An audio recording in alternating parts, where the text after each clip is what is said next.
The pyramid cubit is so astounding because it is based on the axis of the Earth.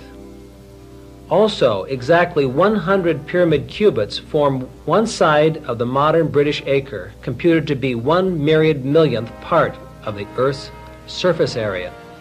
Satellite measurements during the International Geophysical Year confirmed Herschel's calculations.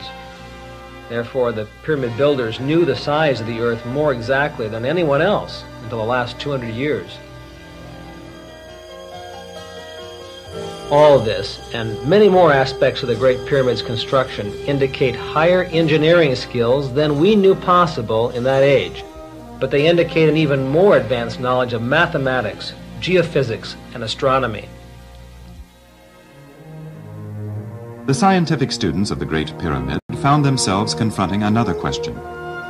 Where did the pyramid builders get their knowledge? Could God himself have dictated the blueprints, just as he did for Noah's Ark and Moses' tabernacle? If the pyramid was divinely engineered, they said, there should be evidence of more than just a physical understanding of the earth. There should be spiritual significance, possibly even prophecies of the future. The peculiar fact that the Great Pyramid is the only pyramid to contain an ascending passage system intrigued Robert Menzies. Perhaps, he said, the passage system was a symbolic diagram of human history. If so, important events and dates must be marked in some way. Since he believed Jesus Christ had brought a new age of hope to the human race, he called the Grand Gallery the Christian Age, and placed the time of Jesus of Nazareth at its lower end. To test his assumption, Menzies looked for a time measuring system in the Great Pyramid. He tried measuring 1 pyramid inch to the year, and it worked. With that method, the passage system clearly marked the important Bible dates, such as the birth and death of Christ, the 10 Commandments, the flood. John Herschel had already calculated the date of the pyramid's construction from astronomical evidence. Imagine Menzies' surprise when 2 unique lines in the descending passage were found clearly marking that exact date, 2140 BC. The strongest supporting evidence was that whether he measured forward from 33 AD or backward to the descending passage, both passage systems ended at the same date, 1914, a major turning point in modern history.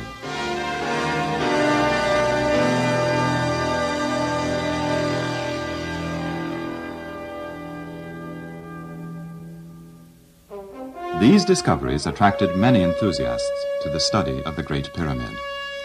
Some went to extremes. After reading of the irrational theories and outlandish claims of some pyramidologists, it is understandable that the academic community would lampoon the whole subject. But the basic evidence is still there, and it must be explained. Again, Mr. Chaloux.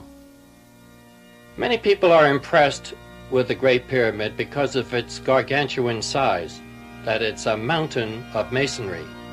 People wonder why I have given lectures for the past 30 years, why I wax so enthusiastic about this structure. It's because of its sacred symbolism, that it's a structure that has an important meaning, that it is referred to in the Old Testament scripture as a sign and a witness unto the Lord. When I read such passages, namely as this one, that in that day shall there be an altar to the Lord in the midst of the land of Egypt, and a pillar at the border thereof to the Lord, and it shall be for a sign and for a witness unto the Lord of hosts in the land of Egypt, I see this as somewhat of a challenge, that here the Lord is telling us something somewhat mysterious, and yet of note, of value, that this altar is to be situated in the land of Egypt, in its midst as well as at its border, and that it would be a witness related to the God of the universe, and that it would be for a sign. That is, it would have some story to tell.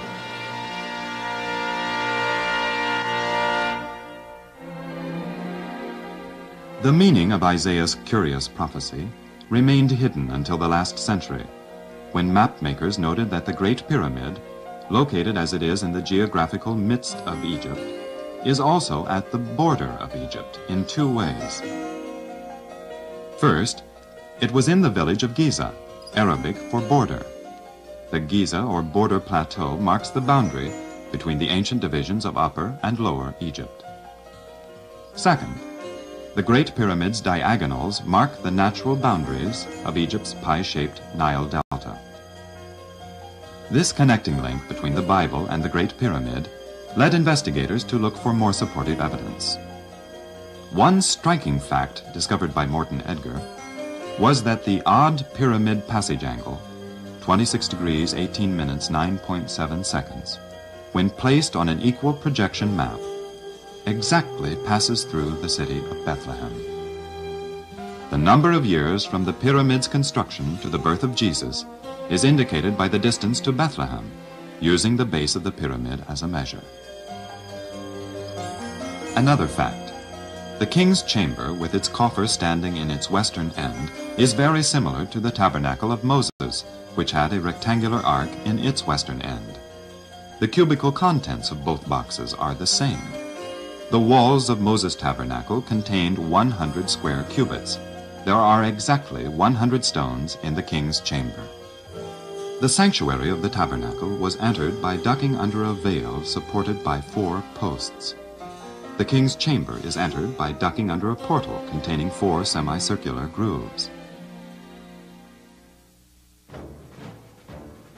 If the pyramid was related to the Bible, who built it? The evidence is sketchy, but etymologists have noted that the ancient form of the name of Cheops is very similar to the ancient form of the name Shem, Noah's eldest son. According to the Bible, Shem lived 502 years after the flood, or more than 150 years beyond the building of the pyramid. Herodotus recorded a popular belief that Cheops was assisted by an aged shepherd named Philetus. One tribe of Shem's descendants were called Philistines, a group of nomadic shepherds who migrated from the Nile Delta to Gaza. Another curious fact sheds light on the pyramid's builder. Cheops reigned 50 years, followed by his brother Khephren, who reigned 56 more years. This would be highly unlikely in a family of normal lifespan. But the reign of long-lived Shem, followed by the reign of his brother Ham, would harmonize with Egyptian and Bible records.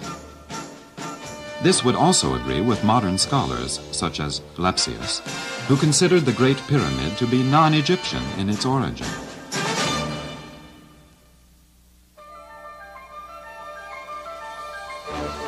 Scientific insight, engineering excellence, links to the Bible, a non-Egyptian builder.